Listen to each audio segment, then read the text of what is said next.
Hi everyone. मैंने अपने second last video में सीसेट की ट्रेंड को एनालाइज़ किया था and on basis of that हम इस कंक्लूजन पे निकले थे कि सीसेट अगर आपको क्वालिफाई करना है तो आपको रीडिंग कॉम्प्रिहेंशन प्लस मैथ दोनों पे फोकस करना होगा। आप ऐसा नहीं कर सकते हो कि सिर्फ रीडिंग कॉम्प्रिहेंशन पे फोकस करो और मैथ को पूरी तरह इग्नोर कर दो एंड वाइसे वर्सा।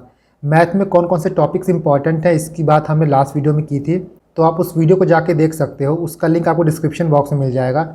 काफ़ी लोग मुझसे बोल रहे थे सीसेट के नोट्स को अपलोड करने के लिए।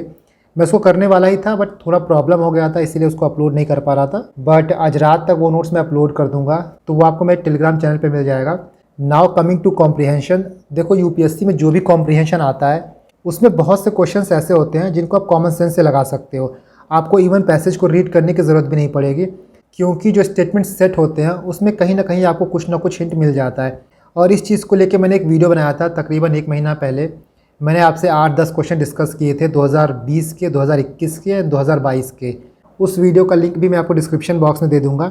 उस वीडियो मैंने ये डिस्कस किया था कि कोई भी कॉम्प्रिहेंशन आप सॉल्व कर रहे हो तो बिना पैसेज पढ़े उसको कैसे सॉल्व किया जाता है। कुछ पॉइंट्स की मैंने बात की थी एंड कुछ चीट कोड्स की बात की थी। तो आप एक बार वो वीडियो देख लेना, फिर आपको समझ में आ जाएगा कि कोई भी कॉम्प्रिहेंशन को बिना पैसेज पढ़े सॉल्व करना है तो किन किन बातों का ध्यान रखना चाहिए। इस वीडियो में हम डायरेक्ट क्वेश्चन सॉल्व करते हैं सो दैट आपका टाइम बचे। इस वीडियो में हम 2021 और 2020 के क्वेश्चन को सॉल्व करेंगे एंड आई एडवाइस यू कि जो क्वेश्चन मैं सॉल्व करता हूँ इस वीडियो को देखने के बाद आप जाके 2021 के जो बचे हुए क्वेश्चन हैं एंड 2020 के जो क्वेश्चन हैं उनको सॉल्व करो। देखो, आप सिर्फ वीडियो देखोगे और इस चीज़ को अप्लाई नहीं करोगे तो ट्रस्ट में एग्ज़ाम में कोई फ़ायदा नहीं आएगा। आपको अभी देख के ये लगेगा कि क्वेश्चन आप सॉल्व कर लोगे, लेकिन एग्ज़ाम में जब आप बैठते हो और जब प्रेशर रहता है तो समझ में नहीं आता है ना कि क्या ट्रिक लगाएं, क्या कॉमन सेंस लगाएं।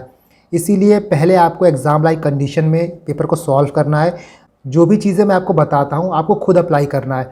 देखो, जो एलिमिनेशन होता है वो भी एक एप्टीट्यूड की तरह होता है, उसको भी डेवलप करना होता है। सिर्फ आपको ये बता दे कोई कि ये कैन है, ये कुड है, यहाँ गलत होगा, यहाँ सही होगा, रियल एग्ज़ाम में जाके देखोगे तो बहुत जगह अप्लाई नहीं होगा। फिर आपको ये लगता है कि ये चीज़ें अप्लाई नहीं होती हैं, बट अप्लाई होती हैं। आपको सीखना पड़ेगा कि आपको कैसे अप्लाई करना है। सो इस वीडियो को देखने के बाद जो लॉजिक मैं बताऊंगा उसको अप्लाई करने के बाद आप खुद से पेपर सॉल्व करना। Now let's see the questions. ये आपका पहला पैसेज है। हम पैसेज रीड नहीं करते हैं, डायरेक्ट क्वेश्चन देखते हैं। विच one of the following statement best reflect the crux of the passage? Development of regional climate models help in choosing climate smart agriculture practices. Second statement, heavy dependence on groundwater resources can be reduced by adopting dry land cropping system. Third one is climate changes increases the criticality of water resources while simultaneously threatening it. Fourth one is climate changes cause the farmer to adopt unsustainable livelihood and risky cropping strategies. इसमें पूछा है best reflect the crux। यहाँ पे अगर आप A, B और D को देखोगे तो ये काफ़ी स्पेसिफिक स्टेटमेंट है, एक स्पेसिफिक टॉपिक के बारे में बात कर रहे हैं। फॉर एग्जांपल यहाँ पे रीजनल क्लाइमेट मॉडल्स के बारे में बात कर रहा है और बी में ग्राउंड वाटर के बारे में बात कर रहा है एंड डी में स्पेसिफिकली फार्मर्स के बारे में बात कर रहा है। बट चारों में से जो सी स्टेटमेंट है आपका वो एक ब्रॉड स्टेटमेंट है, एक जेनरिक स्टेटमेंट है। Climate change increases the criticality of water resources while simultaneously threatening it. अगर आप सी को देखोगे तो ये ओवरऑल चीज़ों की बात कर रहा है, बट वहीं ए हो गया, आपका बी हो गया, ये एक स्पेसिफिक पॉइंट के बारे में बात कर रहे हैं। आपको पैसेज में रीजनल क्लाइमेट मॉडल भी मिल जाएगा, आपको ग्राउंड वाटर मिल जाएगा, बट जो क्वेश्चन पूछा है क्रक्स, यहाँ क्रक्स की बात किया है तो क्रक्स आपका सी देता है, क्योंकि ए, बी या डी सिर्फ एक स्पेसिफिक पॉइंट के बारे में बात करते हैं। और मैंने अपने चीट कोड वाले वीडियो में बताया था ये चीज़, जो भी स्टेटमेंट आपको जेनरिक लगे उसके सही होने की प्रोबेबिलिटी बहुत हाई होती है। So here the correct answer is C. Now the next passage. Passage को छोड़िए, सीधे क्वेश्चन देखो आप। On the basis of the passage the following assumption have been made. यहाँ पे 4 एजम्पशंस दिया है। पहला देखो, fig trees can often be keystone species in natural forest. Second one is fig trees can grow where other large woody species can not grow. Third one is sacred tree can have a role in biodiversity conservation. Fourth one is fig trees have a role in the seed dispersal of other trees species. इन चारों statement में अगर आप 1, 2 और 3 देखोगे, तीनों में आपको कैन मिलेगा, कैन मिलेगा, कैन मिलेगा। मैंने आपको चीट कोड वाले वीडियो में बताया था कि कभी भी पॉसिबिलिटी की बात करेगा कैन, कुड, मे, माइट, तो वो स्टेटमेंट आपके जनरली सही होते हैं। बट यहाँ ऑप्शंस में देखो आपको 1, 2 एंड 3 कहीं नहीं मिल रहा है। डैट मीन्स कि तीनों में से कुछ ना कुछ गलत है। इस पॉइंट पे आपको ऐसा स्टेटमेंट खोजना होगा जो आपको सही लगता है और जिसकी गलत होने के चांसेस बहुत कम है। इन तीनों में से अगर आप थर्ड वन देखोगे, sacred trees can have a role in biodiversity conservation, यहाँ पे कोई भी कंट्रोवर्शियल बात नहीं कर रहा है, बहुत ही सिंपल और बहुत ही स्ट्रेट फॉरवर्ड बात कर रहा है। एंड ये स्टेटमेंट आपका सही है। अगर आपका थर्ड सही हो जाएगा डैट मीन्स आपका ए गलत हो जाएगा, आपका सी गलत हो जाएगा, या तो आपका बी सही है या तो डी सही है। इसके बाद या तो स्टेटमेंट आप 1 देखो या तो 4 देखो। अगर हम फर्स्ट वन देखते हैं, fig trees can often be keystone species in natural forest, और यहाँ पैसेज को आप देखो तो एक पॉइंट लिखा है, in natural forest fig tree provide food for wild life when other resources are scarce and support a high density and diversity of frugivores. ये चीज़ यही इंप्लाई करता है कि फिग ट्री जो है वो कीस्टोन स्पीसीज है नेचुरल फॉरेस्ट का। डेट मीन आपका 1 सही होगा, 3 सही होगा, तो आपका करेक्ट आंसर है डी। यहाँ पे आपका डी हो गया सही। देखो यहाँ पे आपको ये पढ़ने की ज़रूरत थी भी नहीं, क्योंकि 3 और 1, 3, 4 में आपको पता करना था कि पैसेज के अजम्पशंस बना रहा है।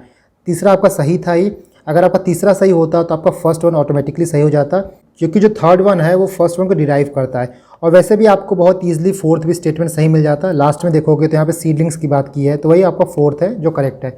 तो यहाँ पे आपका डी जो है वो करेक्ट होता है। ऐसे क्वेश्चंस को करने का 2 तरीका होता है, या तो आप सही वाला खोजो या तो गलत खोजो।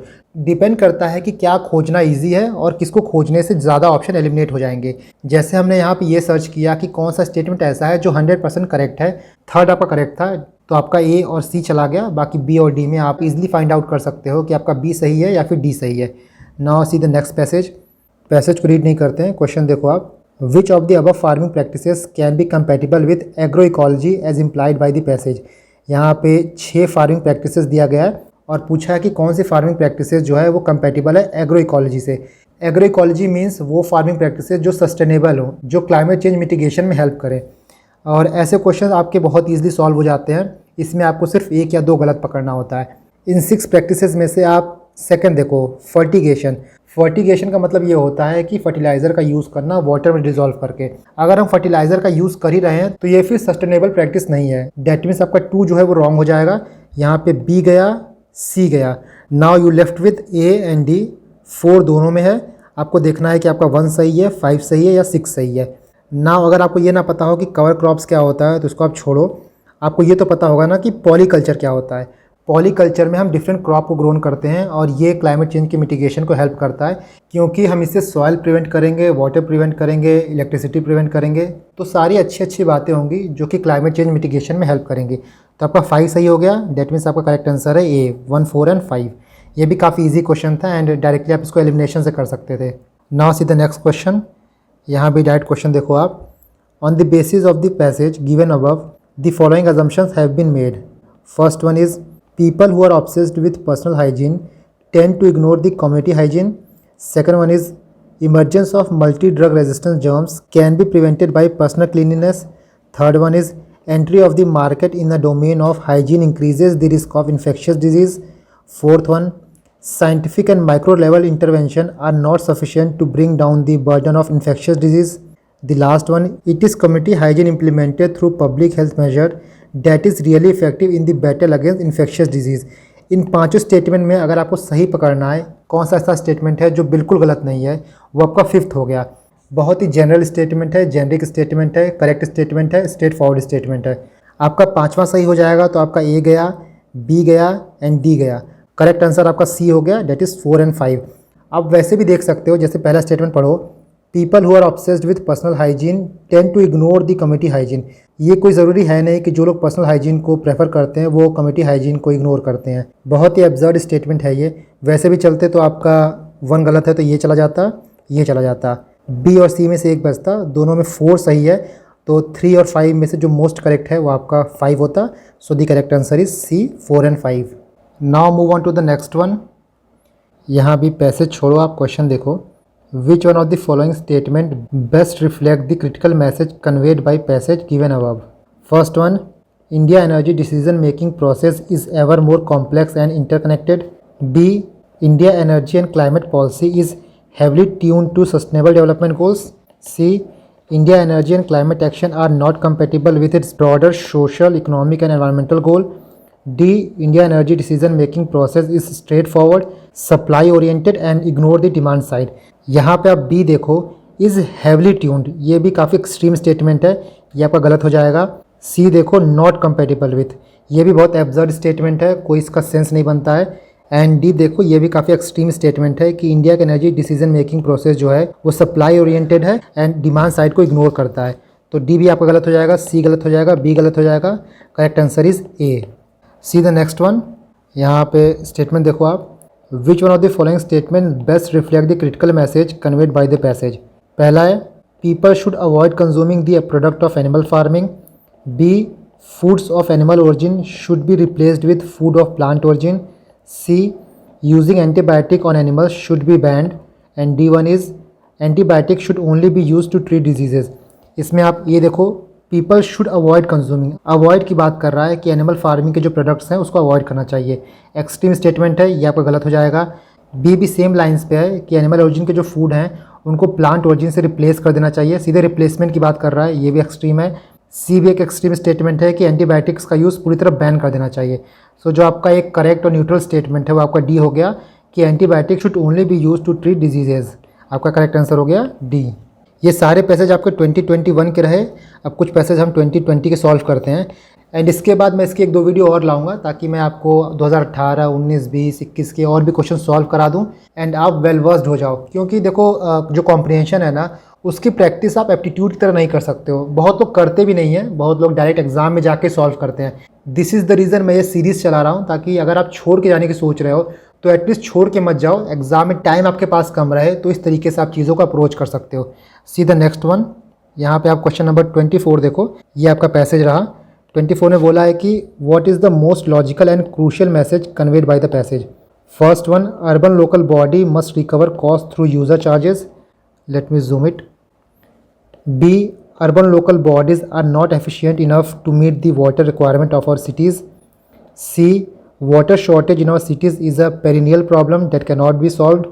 D, in view of the water crisis in our cities, there is an urgent need to limit the population of cities by adopting an upper limit of population size. Statement B की बात करें तो यहाँ कह रहा है urban local bodies are not efficient enough to meet the water requirement of cities. ये भी एक्सट्रीम स्टेटमेंट है, डायरेक्टली बोल दिया है कि एफिशिएंट नहीं है, तो ऐसा हो नहीं सकता है। सॉल्यूशन कुछ होगा बट ऐसा नहीं कि एफिशिएंट ही नहीं है। सी देखो, water shortage in our cities is perennial problem that can not be solve. कभी सॉल्व ही नहीं हो सकता वाटर शॉर्टेज, ये भी आपका स्टेटमेंट गलत हो गया। डी देखो, यहाँ पे बोला है कि वाटर क्राइसिस को सॉल्व करने का एक तरीका ये है कि जो सिटीज़ है वहाँ पे एक अपर लिमिट सेट कर देना चाहिए पॉपुलेशन साइज़ का। ये भी एक एब्सर्ड एंड काफ़ी बेतुका सा प्लान है, बेतुका सा सॉल्यूशन है कि आप अपर लिमिट सेट कर दो तो वाटर क्राइसिस सॉल्व हो जाएगा। ये चीज़ आपकी परमानेंट वाटर क्राइसिस सॉल्व नहीं कर सकती है। चारों स्टेटमेंट में जो सबसे लॉजिकल स्टेटमेंट है वो आपका ए हो गया, urban local bodies must recover cost through user charges. तो अर्बन लोकल बॉडीज़ को वाटर डिलीवर करने के लिए, सस्टेन करने के लिए यूज़र चार्जेस अप्लाई करने होंगे। सो द करेक्ट आंसर इज ए। इसी पैसेज का सेकंड क्वेश्चन देखो, 25th, with reference to the above passage the following assumptions have been made. First one, rich cities only can ensure sustainable delivery of water. Second one, sustainable delivery of water in cities means much more than supplying water to household. आपका पहला statement जो है वो गलत है क्योंकि यहाँ बोला है कि जो अमीर सिटीज़ हैं, जो रिच सिटीज़ हैं, वही sustainable delivery of water ensure कर सकते हैं। तो ये गलत है, कोई लॉजिक नहीं है and it is an extreme statement. Second देखो, काफ़ी जेनरिक स्टेटमेंट है and it is a correct statement कि सस्टेनेबल डिलीवरी का मतलब सिर्फ ये नहीं होता कि हम लोग पानी पहुँचाएँ, ये उससे कहीं ज़्यादा होता है। तो इसका करेक्ट आंसर हो जाएगा B, 2 only.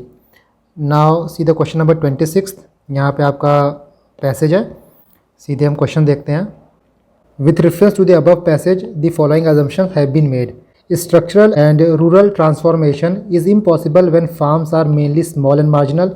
Second one, a good price incentive can trigger investment in agriculture.